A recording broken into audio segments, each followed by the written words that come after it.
If you've ever wanted to start your own garden from seed, but it feels a little confusing or maybe a little intimidating, then this video is for you.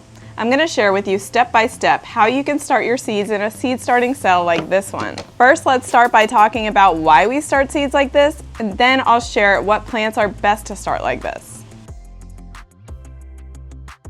The main reason people will start their seeds in a seed starting cell is because they're trying to get a jump start on the season. Most states in the US will have a hard freeze and they want their garden ready to go as soon as the temperatures warm up. They'll usually maintain them indoors or even in a greenhouse until they're about transplant size. Now that may be the primary reason that people do this, but there's several additional reasons. The next most noteworthy reason is because it saves so much money. If you were to go to the store and buy transplants, you're going to be spending approximately $3 or more per start. If you wanted to buy seeds, it's $3 approximately per packet, which has about 50 to 100 seeds. So you could, if you had all the supplies at home, you could start so many more plants for far less money. But there's definitely a startup cost to buying the tools and the supplies to do it. So it may not pay off in the first season, but if you're into gardening for the long haul, I highly recommend learning this skill and investing in some high quality supplies to do it. Some other reasons we seed start include having much more control over the variety of plant you choose. You can find some really unique varieties from seed, and you're far less likely to find those specific varieties in a transplant in the store. Once you master this skill, you'll be able to repeatedly produce starts for your garden with extremely strong roots and perfect timing for your garden. There are so many plants that we can start like this, so let me break it up into two categories: cool season and warm season crops, and I'll share with you why we start those particular crops from seed. Cool season crops, like the ones I have listed here, are typically started indoors to avoid the hard freeze. They're ready to go as soon as the soil is workable. These are the ones you're going to start indoors about 6 weeks before your last frost date. Now, there is a special scenario for people like me who live in Florida. In late summer, we're going to start all of these crops indoors so that we can protect them from the heat. And once the temperatures break in the fall, we're ready to put those into the garden. Now for the warm season crops, like the ones I have listed here, the eggplants, peppers, and tomatoes, these are frequently started indoors for the same reason. They're waiting for the soil temperatures to break. These warm season crops are frost sensitive, so if you were to start them outdoors when the temperatures are too cool, you could potentially risk frost damaging your little tiny seedlings. Here in Florida, we have an additional planting season for these crops, and that's the fall. For a fall planting, we can start these warm season crops outdoors and use sunlight as our light source for our seedlings. In the fall in Florida, we want to plant them after the extreme heat and the heavy rains and the heavy pest pressure that come in the summer. But we also want to plant them early enough in the fall that we can actually get ripened fruit and a harvest before any frost sets in. We're also going to start most of our herb seeds indoors.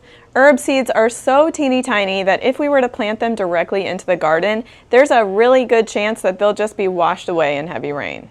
On the flip side, some plants like beans, peas, and squashes, they grow so fast and their root systems grow so fast that they need to be in their final home right from the start. I've once made the mistake of trying to transplant squashes, but they were so delicate, it was so easy to just snap the stems and then I had no plant. I was just going to direct sow anyway. We're always going to direct sow carrots, turnips, and radishes because what we harvest is the root itself. If you try to transplant that crop, you risk a misshapen or a stunted vegetable. Now for the step-by-step seed starting. The supplies you need include seed starting mix, seed starting cells and trays, labels, seeds, and water. I also include worm castings since I normally grow my seedlings in a 50-50 mix of seed starting soil and worm castings. You could skip this part and just plan to feed your seedlings after a few weeks with fertilizer instead. There are tons of options for seed starting cells and trays. They come in standard sizes, with 10 by 20 being the most common and 10 by 10 being the next popular. Here I'm using the Vigo Garden seed starting bundle that includes a 10 by 10 tray and 4 jumbo sized seed starting cells.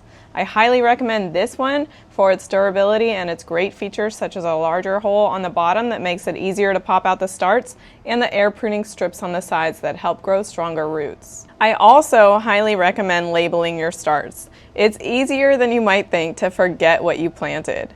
If you're interested in learning how I make my own labels, check out this video right here.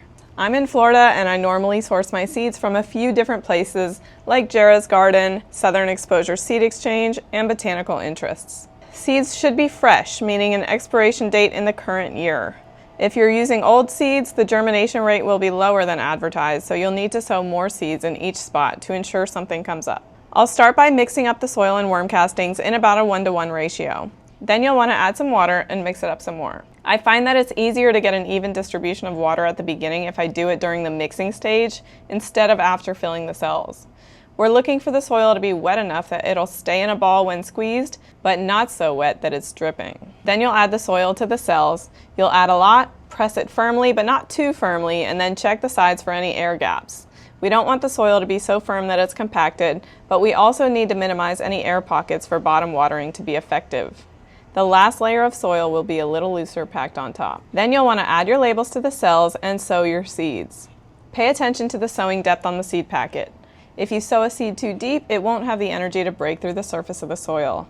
I'm sowing these peppers and tomatoes a 1/4 inch deep and then covering them with soil. Here I'm sowing 2 seeds per hole. I'm doing this because the germination rate is less than 100%, so I'd rather thin the starts than potentially get a late start on some. Peppers can take up to 2 weeks to germinate. Before germination, we need to make sure that the top layer of soil stays moist. We're going to water from the top now, but we need to do it gently to avoid washing away the seeds or the soil.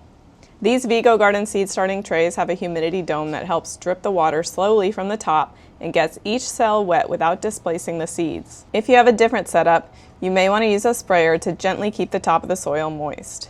Now it's time to put it on my grow rack. Only soil, water, and warmth is needed for germination, so we don't actually need a light yet. For warm season crops like tomatoes, peppers, and eggplants, you can speed up germination using a heat mat, but it's not really necessary if your house is in the 70s. Once germination happens, you'll turn the light on for 12 to 14 hours a day and then remove the humidity dome. Leaving the humidity dome on too long after germination can increase your chances of getting fungal issues like damping off. After germination, you should begin bottom watering. Figuring out just how much water you need when bottom watering is a little bit of an art you're going to have to figure out. I would recommend starting by pouring some water into the bottom tray, waiting 30 minutes to see how much is absorbed, and if there's water left in the tray, you can dump it out. If the tray is dry, you can add some more and repeat this cycle until you've figured out how much water your seedlings need. Now, once your seedlings get their first set of true leaves, it's time to thin them, and I highly recommend thinning using snips instead of pulling out the seedlings. If you pull out your seedlings, you risk accidentally pulling out the one that you wanted to preserve. I also recommend feeding your seedlings once a week with Fox Farm Grow Big. Grow Big has the highest concentration of nitrogen, which is what your plants really need at the beginning to put on lots of green growth. The phosphorus is also going to help your plants put on some really healthy roots. The only thing I'd caution you with is make sure you dilute it to half strength for seedlings, just to make sure you don't over-fertilize them.